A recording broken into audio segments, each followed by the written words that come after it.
Are you ready? Hello, and welcome to the Whole House Podcast, where you can find home, health, and family all in one place. Our team is comprised of moms from different upbringings and backgrounds, and we each have different passions and giftings and strengths. We each represent a different room, and we all make up the whole house. So grab a cup of coffee and join our overly caffeinated ladies here for the Whole House Podcast. Hi, and welcome to the Whole House Podcast. Today is Kathleen and Jessica. And the topic today is keeping healthy through the holidays. And that is really a touchy subject for some people because we like to sometimes take the holidays as a free-for-all. We do. And it's not. And then after a couple days after Christmas, when all the cookies are gone and all the whatever is gone, then we have like a meltdown or a crash. More likely a crash. More likely a crash, absolutely. I was thinking about that this morning, and I was thinking if you go all year presenting yourself a certain way in the order that you do things and the things that you eat and the way that you take care of yourself and the way that you take care of your well-being, why would we throw that straight out the window just because it's a holiday marked on our calendars? To me, that doesn't make any sense. We can talk about that a little bit more as to why. Kathleen and I are both very open about having autoimmune disorders. And when you have an autoimmune disorder, holidays come and go and your autoimmune disorder sticks around. Yeah, you can't turn it off. Right. As many times as I've wished for my autoimmune disorder to go away, it does not. So I wrote down 5 tips for staying healthy through the holidays. With a little different spin. I mean, we could sit here and say, keep your sugar out, continue to exercise. Right. You know what I mean? All that stuff that you may find on great blog posts on the internet. Those are amazing. Those are great things to do. I want to take a little spin on it to not only talk about how to take care of your physical well-being, but for somebody, especially women, it's so important to take care of our mental well-being, emotional well-being. That plays a huge factor in our overall health. I agree, because, if we go into, there are a lot more suicides during the holidays. Yes. And the holidays offer us a lot more triggers that maybe we don't want triggered, either from some past trauma or something in our past family life growing up. And the trauma can just trigger us to do things that we don't normally do. So it's really super important to be mentally and physically and spiritually alert during the holidays and be watching for those and decide, be proactive, have a plan of how you will react to those. 100%, and that's a great preset for number 1, which number 1 on my list is remember the reason for the season. We create a ton of unnecessary stressors on ourselves. Not only do we may have triggers throughout the holiday season, but we create a lot of that stress upon ourselves. Yes. Oftentimes we lose sight of what the holidays represent. I mean, we are Christian in my household. We are celebrating the birth of Christ. So a lot of times it's easy to look past that. When you start to get those Toys R Us books in the mail, or if you start to get 1,000 party invitations or whatever, we allow ourselves to become overwhelmed and stressed and maxed out. Right. And talking about, looking away from the reason for the season, how much stress does the money that you spend on the holiday season cause? Wow. You? Yeah, exactly. And the thing is, like we had said this at the gathering, every good thing is not good for you. Right. If you get an invitation to something, whether it's Christmas caroling or Christmas party or whatever, or someone wants you to be part of a gift exchange, that's a biggie. And then you're tabulating in your head, I'm going to spend $25 on this person in this gift exchange, and then the next person. The thing is, you decide what is essential for you. And if it's going to put you over the tipping point, then no, it's not a good thing. Right, and that can swing both ways. I just recently saw a ton of moms on my Facebook feed sharing this article, and it's a great article, but it was an article about it was telling you how you should spend for the holidays. And I thought, well, wait a second, nobody should tell me how I should spend, it was an article about how less is more. But I thought, now they're making me feel bad if I spend more. You know what I mean? Like, exactly. Don't let anybody dictate to you, besides God, how you spend throughout the holidays. Spend some time now. It's November. I haven't started Christmas shopping. I know that tons of people do in July. I have not, but I think this year I'm really going to spend some time with God and ask him how he wants me to disperse of gifts. Instead of having an article tell me that I only need to buy my children 3 gifts because that is what the wise men did, or I need to buy, let the TV tell me that I need to buy everything for my kids. But I have wrote down, we're going to feel stressed out. It's important that we're self-aware enough to reshift that focus, spend some time with God, and just when is needed, sit down, find yourself, and figure out and remember what the reason for the season is, and make that important in your household. Exactly. And if I'm not telling you have to do this, because Jessica doesn't want people to tell her what she has to do, but you might want to consider doing some sort of Advent devotional, because here's the thing: if you have in your heart what the season is about, that doesn't mean your children just innately know, because and we've all said these things, well, this is about Jesus, it's Jesus's birthday, it's not about your presents, you know what I mean? Right. But they don't know that. They don't. How are they supposed to know that? We're the ones who created the world, the system that they live in our homes. We're the one who puts up the Christmas tree and buys the presents, and some people tell their kids there's a Santa Claus, some people don't, you decide. Right. But that's what your kids are being raised in. So absolutely. So number 1, remember the reason for the season. Don't create unnecessary stress for yourself. If you do not have the money to spend this Christmas, don't spend it. That's right. All right, number 2, do more than just break bread. So when I was thinking about this, Kathleen and I had talked about it, and I'll let her explain her point that she wanted to make, but I'll read this real quick of what I wrote down. In many cultures, gatherings revolve around food. We all need to eat, sure, but holidays should be more about memories, time together, traditions, and family bonding, and not about eating, sleeping, eating, repeat. Like, how many times did you go to grandma's for Thanksgiving or wherever, and everybody ate? It was super fast. You slept, everybody woke up, you ate again. Exactly. And then you went back to sleep, or you shopped or whatever. To me, we have to focus more about what the holiday is, the time together, instead of the food. Right, and my point was, Jessica and I are both celiacs, and I was telling her before we started recording, said God has kind of pushed me into that area of finding other things to focus on at gatherings, because normally I can't eat the food. Right.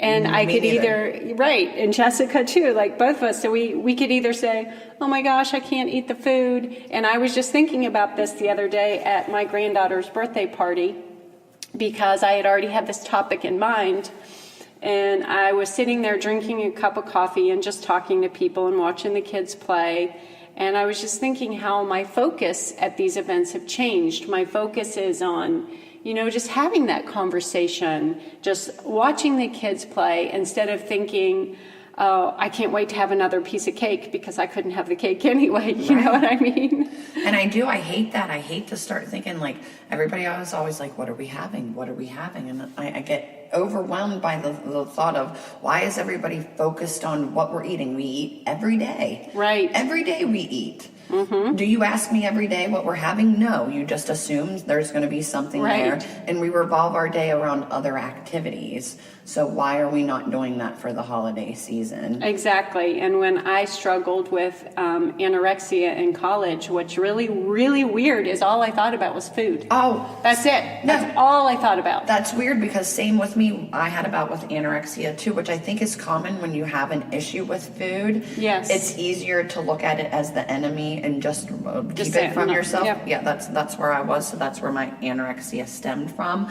But I had a Pinterest board where I virtually would pin, like I would pin stuff and then I would virtually eat it. Wow. No sense. It makes no sense whatsoever. But it fulfilled that portion that I needed it to fulfill by just looking at the picture. Right. That's crazy. But I know one thing that my family likes to do that we've really done the last couple of years is our church does a live nativity. Oh, yeah. And it's a huge production, and we always try to be a part of that. Every single one of us, whether we play a small role in the live nativity, my husband and my son like to park cars. It just gives them something to do. It gives them time together.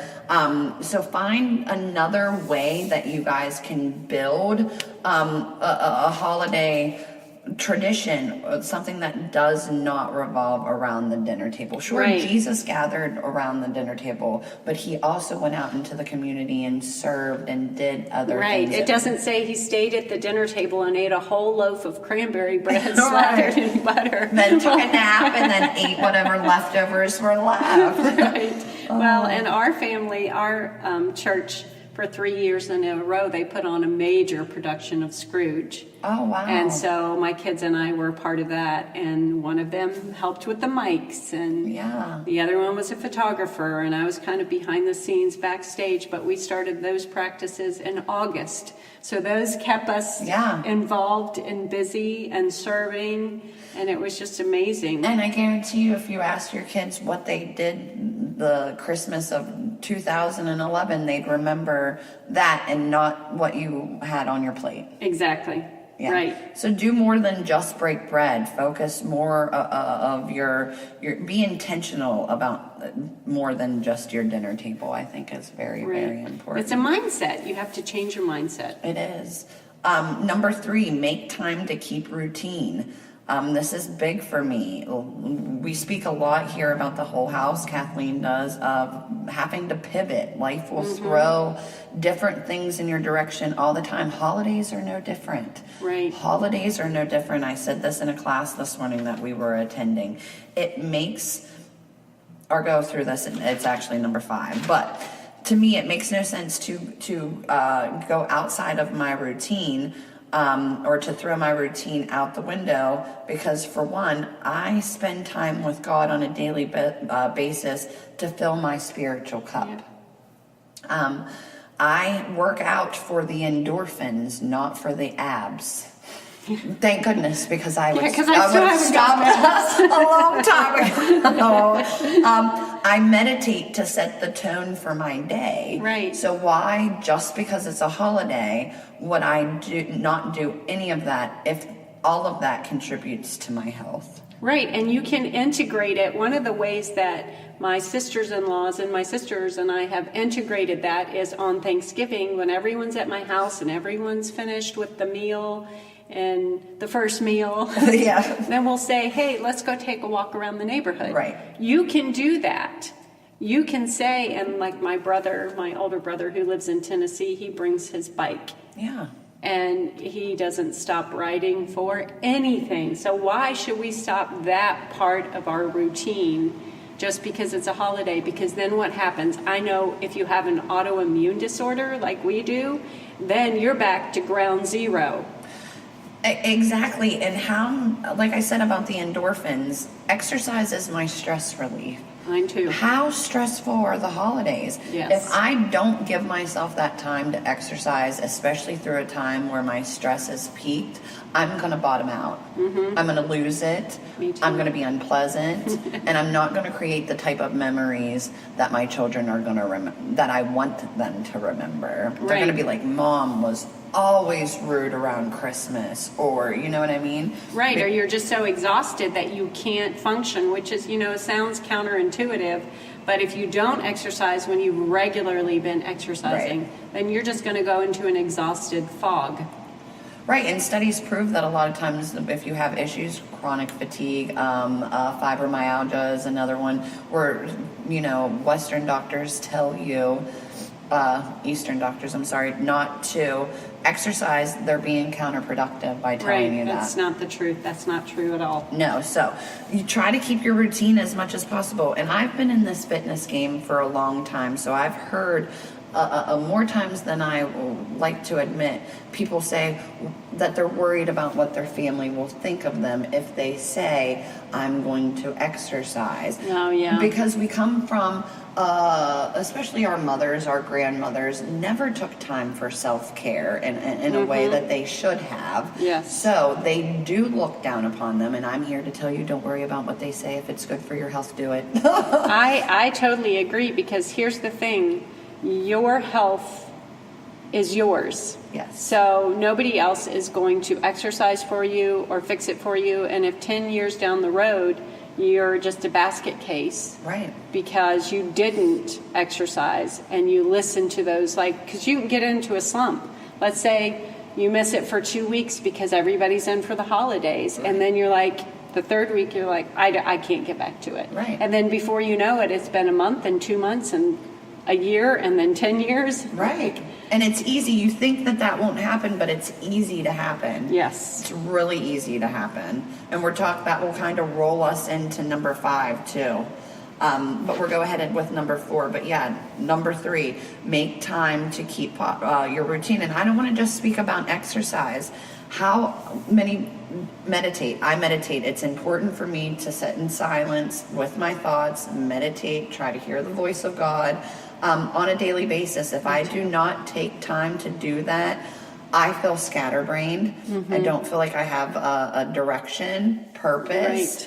Right. So why would I forgo that for any reason? For any reason. And listen, nobody likes to say, set your alarm clock for 30 minutes earlier if you have to. But if that's what you need to do to keep your sanity, I'm going to do it. Right. Then it's essential. It's one of those essential things that you can't skip. And it's interesting that Jessica said that, because I've been rereading the book Essentialism. And one of the things that a lot of top companies do is allow their employees that quiet time to just think. Yes. Now, of course, it's for the company, right? But we need to have that time to think. And my sister and I were having this phone conversation this morning about how kids don't get that quiet space to be creative and to think through their issues and their problems. And we need that. We all need that time, just to, no noise, no cell phone, no TV on. You can have your Bible in front of you. You can have a journal. I'm a big journaler, and I will just start writing things down, and they're coming out of my hand, and I'm looking down like, oh, I didn't even know. Right. Yeah. I didn't even know I thought that. Or well, I think it helps personally with me with self-regulation. Yeah, me too. If I have that time, and I think that, your sister made a good point, that conversation, our world doesn't have enough of that, so there's a lot of people that don't know how to self-regulate. Yep. Because they don't know how to sit in silence and just figure it out. Yep. True. So that is important. And if I don't stay on my devotion, other things creep in. Exactly. Yeah. And if you look at all of these, okay, like if you're stressed out, if you're overeating, if you're not giving yourself your routine, how easy is it for the enemy to just slip right into there? Right, because you've given him a foothold. A foothold. He's got his foot right in that door. Right. You know what I mean? You didn't open it for him intentionally, but he's got his foot in there. And it could be a slippery slope. Like you said, depression. It's the worst time of year. Yes, for depression. All right, number 4, don't run yourself ragged. Learn to be still. So we kind of touched on this with number 1, with, remembering the reason for the season. But I have wrote down this. How many times do we overbook ourselves to the point of exhaustion? We do things that we don't want to do just because we feel obligated to do them, which keeps our body in a state of constant stress. A body in a constant state of stress equals a state of constant inflammation and high cortisol levels, which is not good for anybody. Exactly. And you may not even know that that's happening to you. You just may not feel good. Right. You don't know. Kathleen and I are a little bit more tuned into that because of our autoimmune disorder. Right. But a lot of times it's the inflammation, it's the high cortisol levels that your body just is not accustomed to living under. So it's panicked. Yes, and so you begin to think that that's normal. Yes. And that's the way that you feel. And how many people walk around saying, I just feel awful all the time. Right. And our go the other day, I woke up and I was having what felt like an anxiety attack. I hadn't had one in a long, long time. And back then I would have went to my doctor and I'd have been like, I'm having an anxiety attack. Like my heart is racing. My mind's all over the place. I'm crying. I feel like I'm going to lose it. And they would have put me on an antidepressant, which some people need.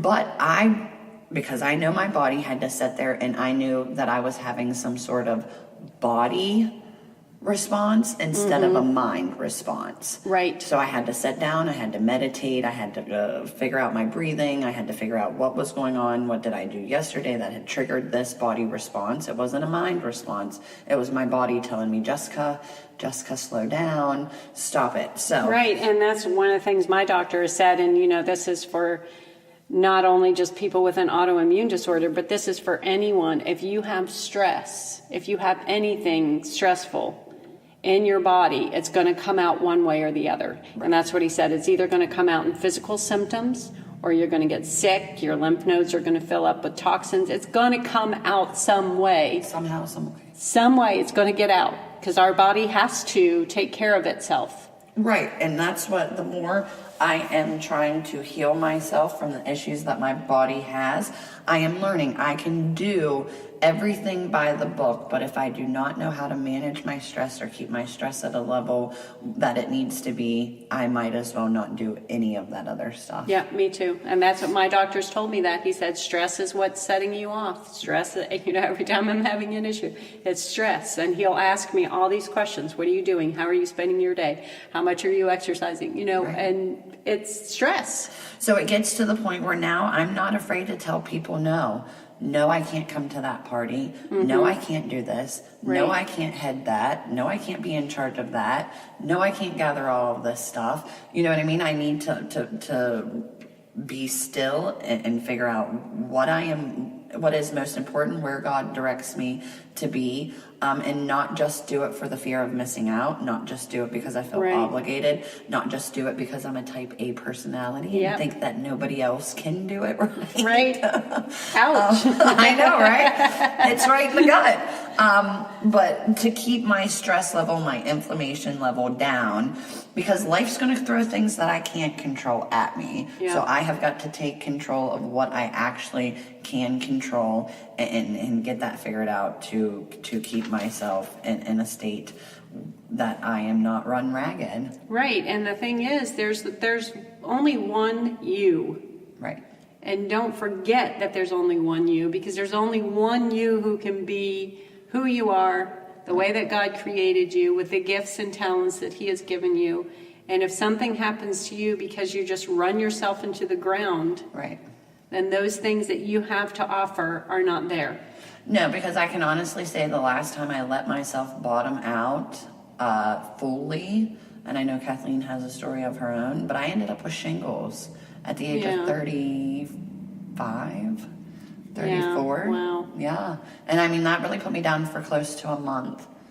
Yeah. That was one of the most horrible things I have ever experienced. Crashing is not fun. And it's not. And I just had a stressful week last week and I could feel it. And that's what I said. I had to remove myself from the situation or it was going to happen again. Right. Yep. And you told me that. You said you felt like you were going to bottom out. Yep. And that's whenever you have those warning signs, here's a warning for you. Learn from us. Yes. Because we've bottomed out too many times. I've had a couple major crashes. When your body starts telling you that, stop. Right. Just stop. Reevaluate. Do only what is essential to you at that moment. Right. And listen, I can remember my mom losing it whenever it was Christmas and she was having to clean. I remember one time she told us that we weren't having Christmas because the house was dirty and nobody would help her. And that was just unnecessary now that I look back on it. Right. Because I don't even remember how that Christmas went, but I remember how stressed out she was. Right. And that's horrible. She should have never been or felt like she should have been at that breaking point just because our floors were dirty. Exactly. We put way too much pressure on ourselves for those things, because the thing is, I don't know, with my family, they're all going to trump in and get the floors dirty. But yeah, I focus on those things too much too. Sometimes, not as much anymore as I used to. Yeah, so learn not run yourself ragged. Learn what is most important to you and don't be afraid to say no. So I know I have one more point, and that is to keep your immune system healthy by eating whole foods. And it all goes back to the resting, but let's talk whole foods for a second. This is the point that I brought up in class.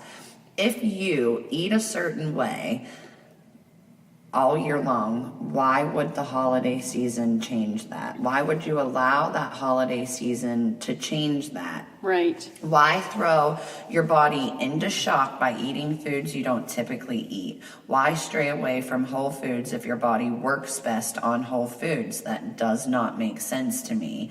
It goes back to looking at number 2, do more than just breaking bread. Exactly. And it may be easier for me to sit here and talk about it because I am a celiac. I have to really, really, really watch what I eat.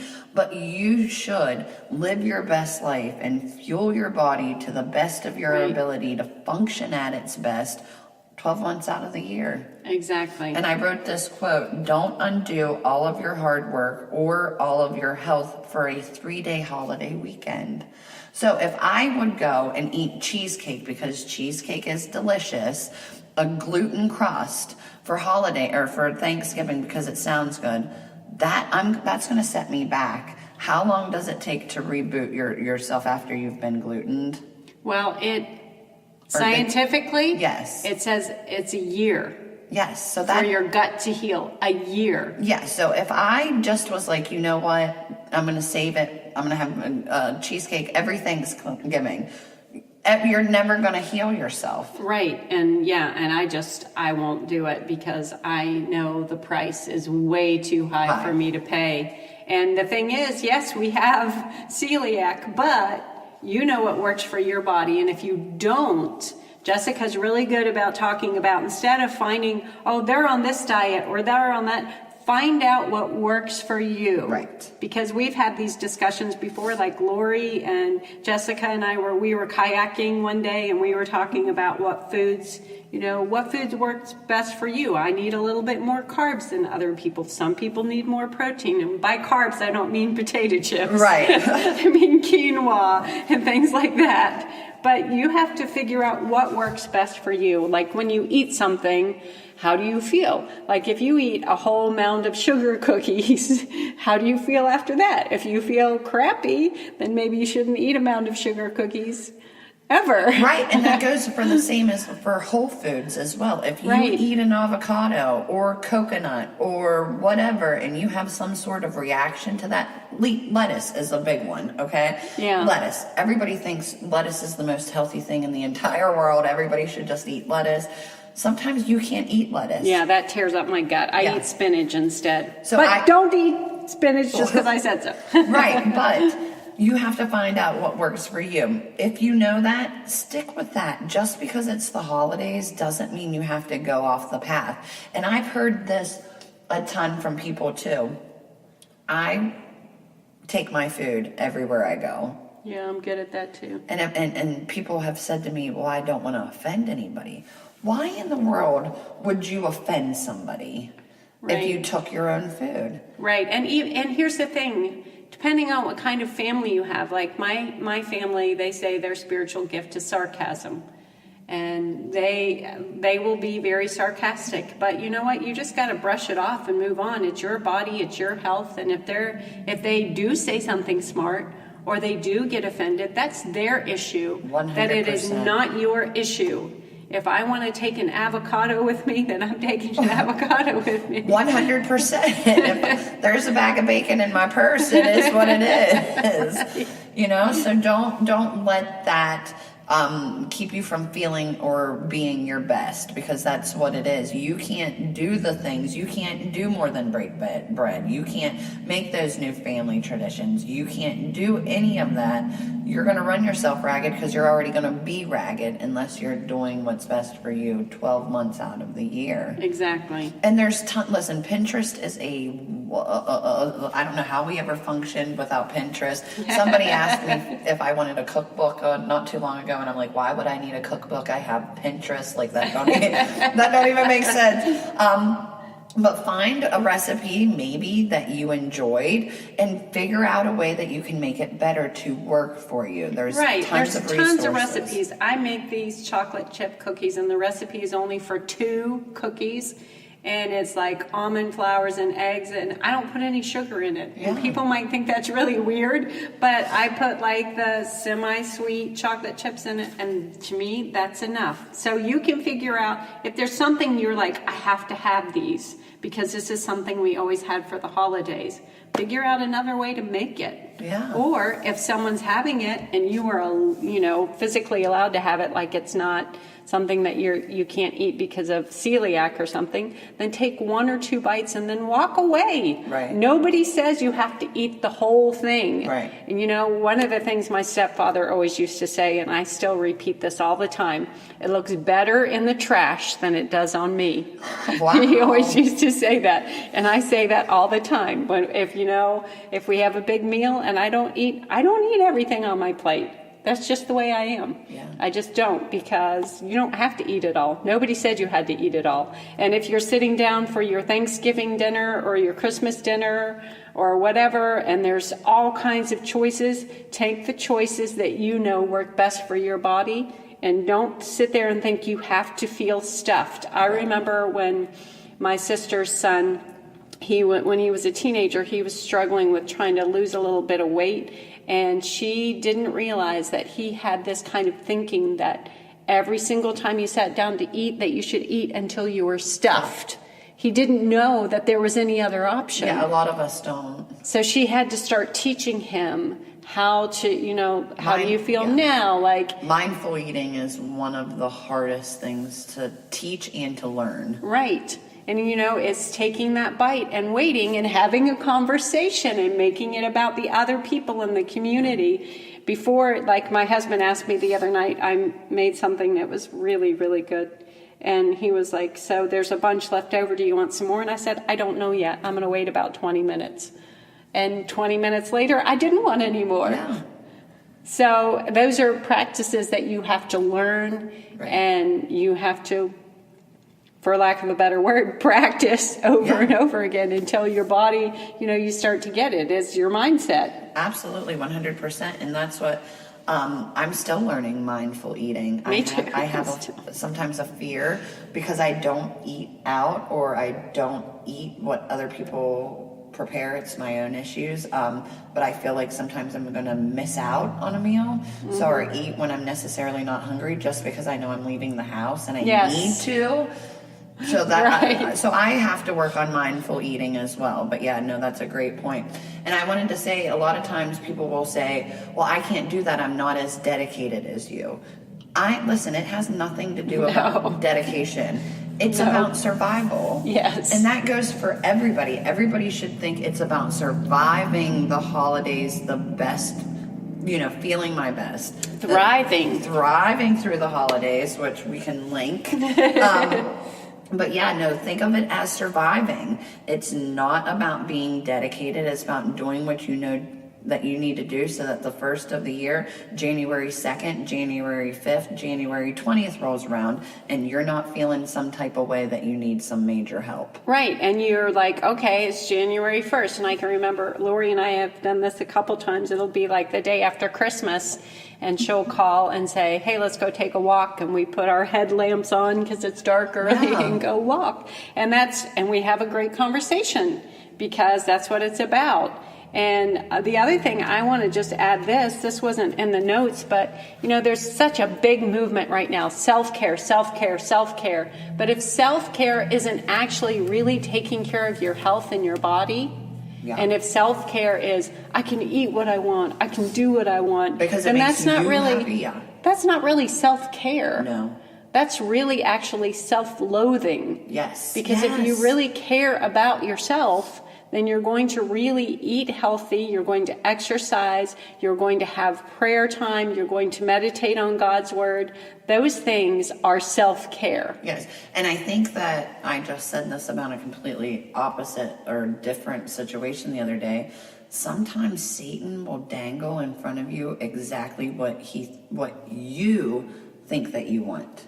Yes. Not what God wants for you. I mean, that's how he Mm-hmm. works. So not sometimes he does that, but that's how he works. So this self-care thing that he's dangling in front of you Yes. could actually be self-loathing. Exactly. You think that you want self-care and I can eat this because I want it and I can do this because it's good for me or I'm feeling this way today. And it really ends up not being what you need. Right. And then 2 hours later, if you're saying to yourself, why did I eat that? Or why did I do that? Or why did I watch that? Or why did I participate in that gossip? You know, whatever it is Yes. that you told yourself for that moment, I have to do this because it makes me feel good. Right. And why are we supposed to keep doing things that only make us feel good in the moment? Right.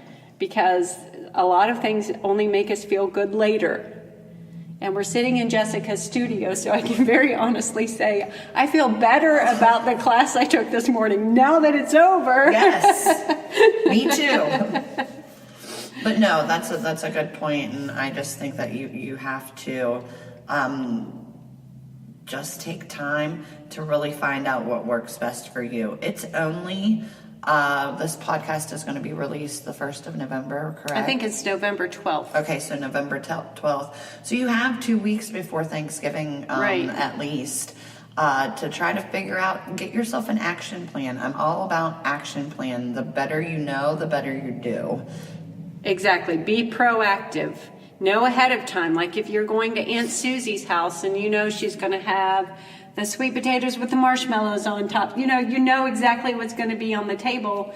You already have your game plan. You know what you're going to eat.